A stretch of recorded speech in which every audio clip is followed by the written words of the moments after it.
नवरात्रि के छठे दिन पूजे जाने वाली माँ कात्यायनी का स्वरूप इतना विशेष क्यों है? क्यों महिषासुर जैसा अजय दैत्य सिर्फ उनके हाथों से ही मारा गया? और क्यों आज भी ब्रज की गोपियां श्री कृष्ण को पाने के लिए माँ कात्यायनी की पूजा करती हैं? नमस्कार दोस्तों, मैं हूँ गौतम और आज हम आपको सुनाने जा रहे हैं देवी कात्यायनी की वह रहस्यमय कथा जिसे सुनकर आपके रोंगटे खड़े हो जाएंगे। तो आइए चलते हैं कहानी की ओर।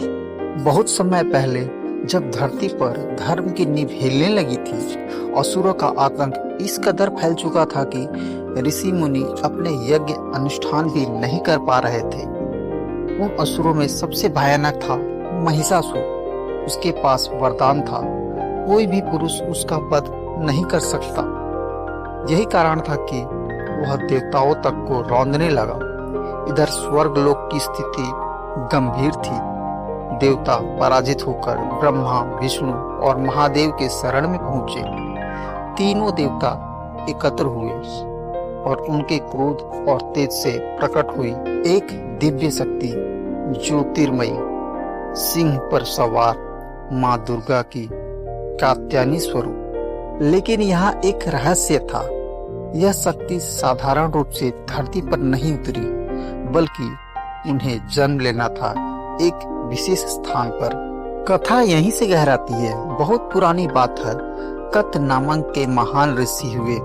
उनके वंश में एक दिव्य तेजस्वी ऋषि उत्पन्न हुए, कात्यायन। ऋषि कात्यायन के हृदय में एक अद्भुत संकल्प जल रहा था। यदि देवी भगवती मेरी पुत्री रूप से प्रकट हो तो मैं धन्य हो जाऊं। उन्होंने कठोर तपस्या की। दिन रात, वर्ष पर वर्ष बीतते गए। तेज धूप, कड़ाके की ठंड, भयंकर वर्षा, लेकिन ऋषि का संकल्प अड़िग रहा। उनकी तपस्या ने देवलोक तक को हिला दिया। आखिरकार देवी भगवती उनके सामने प्रकट हुई और बोली, ऋषिवर, तुम्हारी तपस्या से मैं प्रसन्न हूँ। तुम्हारी इच्छा पूरी होगी। मैं तुम्हारे ही घर पुत्री रूप में अवतरित होंगी। और ठीक आश्विन मास की कृष्ण चतुर्दशी को ऋषि कात्यायन के आश्रम में दिव्य तेज से आलोकित होकर जन्म हुआ कात्यायनी देवी का। ऋषि ने बेटी का पालन अत्यंत प्रेम से किया, लेकिन उनके हृदय में हमेशा यह सवाल रहा, क्या मेरी पुत्री वह शक्ति है जो महिषासुर का अंत करेगी? क्योंकि जब भी छोटी कात्यायनी खेलती, उनके चारों ओर अद्भुत आभा फैल जाती। उनकी हंसी से कमल खिल उठते, उनके क्रोध से वायु कांप उठती। आश्रम के लोग फुसफुसाते, यह कोई साधारण बालिका नहीं, यह स्वयं आदि शक्ति है। धीरे धीरे समय बीतने लगा और फिर वह क्षण आया जब महिषासुर का आतंक चरम पर पहुंचा। महिषासुर ने इंद्र का आसन छीन लिया था। स्वर्ग की अप्सराएं भय से छिप गई। गंधर्व, यक्ष सभी असहाय हो गए। देवता भागे भागे ऋषि कात्यायन के आश्रम पहुंचे। वहां सिंहासन पर बैठी थी चमकती हुई कमल और तलवार धारण किए देवी कात्यायनी। देवता झुक गए और बोले, माँ, अब सिर्फ आप ही हमारी रक्षा कर सकती हैं। देवी की आंखों में अग्नि जल उठी। उन्होंने संकल्प लिया, इस महिषासुर का अंत मेरे हाथों होगा। उधर महिषासुर अपने महल में था।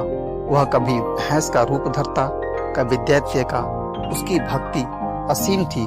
वह हंसता और कहता, कोई पुरुष मेरा क्या बिगाड़ लेगा? मैं अमर हूँ, अजय हूँ। लेकिन उसी रात आकाश लाल हो उठा। बिजलियां चमकने लगी और प्रकट हुई सिंह पर आरूढ़ तेजस्विनी माँ कात्यायनी।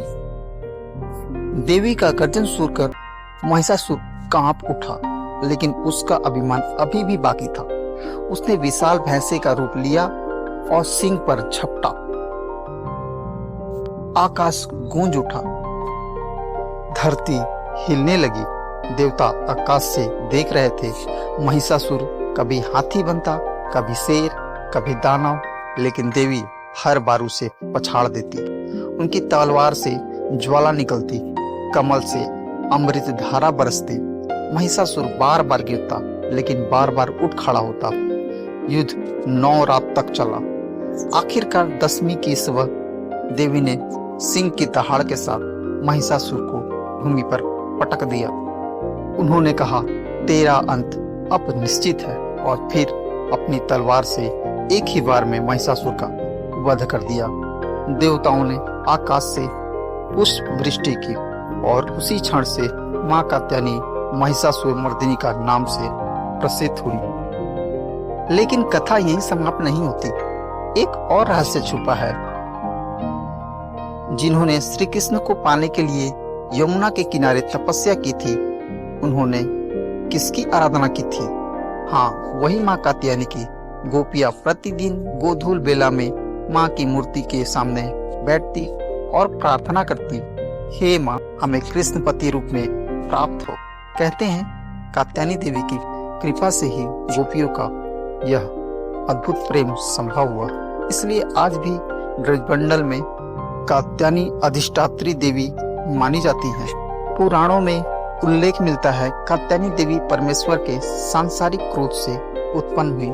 इसका अर्थ है, जब भी अधर्म चरम पर पहुंचता है, देवी कात्यायनी का तेज उस अधर्म का अंत करने के लिए प्रकट होता है। उनकी कथा हमें यह संदेश देती है, सच्ची भक्ति और संकल्प से असंभव भी संभव हो जाता है। जैसा कि ऋषि कात्यायन की तपस्या से हुआ, और अधर्म चाहे कितना भी शक्तिशाली क्यों ना हो, धर्म की विजय अवश्य होती है। तो दोस्तों, यह थी देवी कात्यायनी की अद्भुत और रहस्यमय कथा।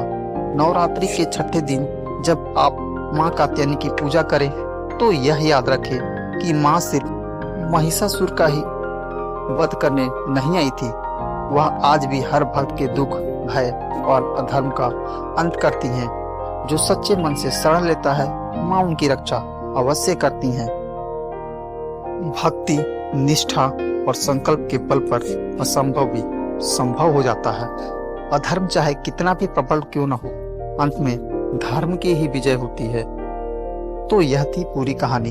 अगर यह कहानी आप लोगों को थोड़ी सी भी अच्छी लगी हो, तो कृपया इसे लाइक करें और सब्सक्राइब करें। तब तक के लिए धन्यवाद।